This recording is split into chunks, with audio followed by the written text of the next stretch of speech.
देश में अकाल पड़ा। ये वही नहीं था जो पहले इब्राहीम के समय में पड़ा था।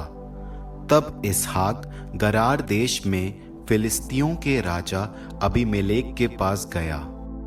प्रभु ने उसे दर्शन देकर कहा, मिस्र देश मत जाओ, उस देश में रहना जिसे मैं तुम्हें बताऊंगा। प्रवासी की तरह उस देश में कुछ समय तक रहना। मैं तुम्हारे साथ रहूंगा और तुमको आशीर्वाद दूंगा। मैं तुम्हें और तुम्हारे वंशजों को ये सब देश दे दूंगा और इस प्रकार मैं तुम्हारे पिता इब्राहीम के सामने की गई अपनी शपथ पूरी करूंगा। मैं तुम्हारे वंशजों की संख्या आकाश के तारों की तरह असंख्य बनाऊंगा।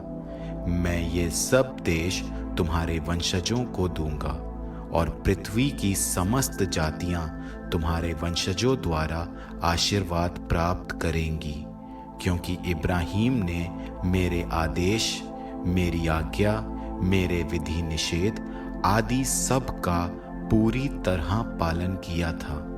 इसलिए इसहाक गरार देश में रह गया। जब इस स्थान के लोग उसकी पत्नी के विषय में पूछते तो वो कहता, वो मेरी बहन है। वो ये कहने में डरता था कि वो मेरी पत्नी है। उसे भय था कि उस स्थान के लोग रिबेका के लोभ में कहीं उसे मार न डालें, क्योंकि वो रूपवती थी। जब वो वहां बहुत समय तक रह चुका, तब एक दिन फिलिस्तियों के राजा अबीमेलेक ने खिड़की से झांक कर देखा कि इसहाक अपनी पत्नी का चुंबन कर रहा है।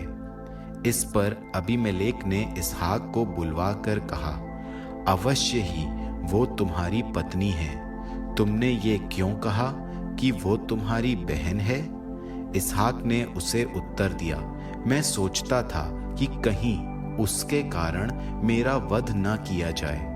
अबीमेलेक ने कहा, तुमने हमारे साथ ऐसा क्यों किया? यदि हम लोगों में से किसी का तुम्हारी पत्नी के साथ संसर्ग हुआ होता तो तुमने हमारे सिर एक बड़ा दोष मढ़ा होता। इसलिए अबीमेलेक ने ये कहते हुए अपने सब लोगों को चेतावनी दी कि जो कोई इस पुरुष या इसकी पत्नी का स्पर्श करेगा उसे मृत्यु दंड मिलेगा। इसहाक ने उस देश की भूमि में अनाज बोया और उसी वर्ष उसने 100 गुनी फसल काटी। प्रभु के आशीर्वाद से वो धन संपन्न हो गया। अधिकाधिक लाभ उठाते हुए वो बड़ा धनी बन गया। उसके यहाँ भेड़ बकरी, गाय बैल और बहुत से नौकर चाकर हो गए। इसलिए फिलिस्ती लोग उससे जलने लगे।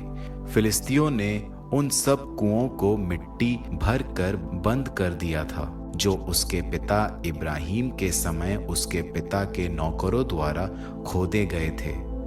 अबीमेलेक ने इसहाक से कहा, हमारे यहाँ से चले जाओ, क्योंकि तुम हम लोगों से बहुत अधिक शक्तिशाली हो गए हो। इसलिए इसहाक वहां से चला गया और गरार के मैदान में अपने तंबू डालकर रहने लगा।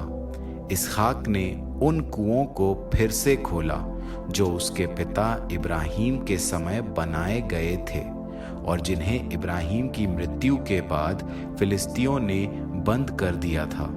उसने उन्हें फिर वही नाम दिए जो उसके पिता ने रखे थे। इसहाक के नौकरों ने घाटी में खोदा और उन्हें उसमें बहते पानी का स्रोत मिला। तब गरार के चरवाहे इसहाक के चरवाहों से ये कहते हुए लड़ने लगे, ये पानी हमारा है। इसलिए उसने उस कुएं का नाम एसेक रखा, क्योंकि उन्होंने वहां उसके साथ झगड़ा किया। तब उन्होंने एक दूसरा कुआं खोदा और उसके बारे में भी झगड़ा हुआ। इसलिए उसने उसका नाम सिटना रखा। वहां से आगे चलकर उसने एक और कुआं खुदवाया।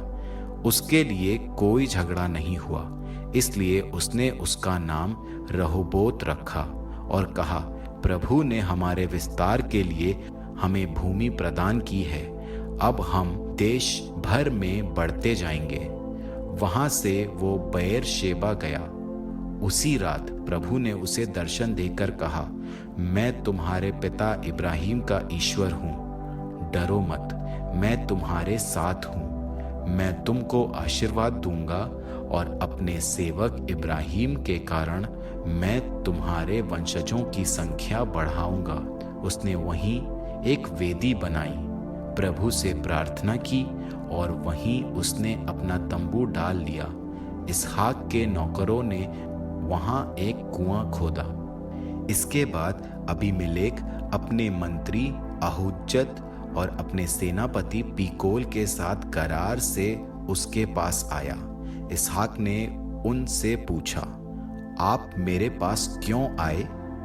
आप लोग तो मेरा विरोध करते हैं और आपने मुझे अपने यहाँ से निकाल दिया।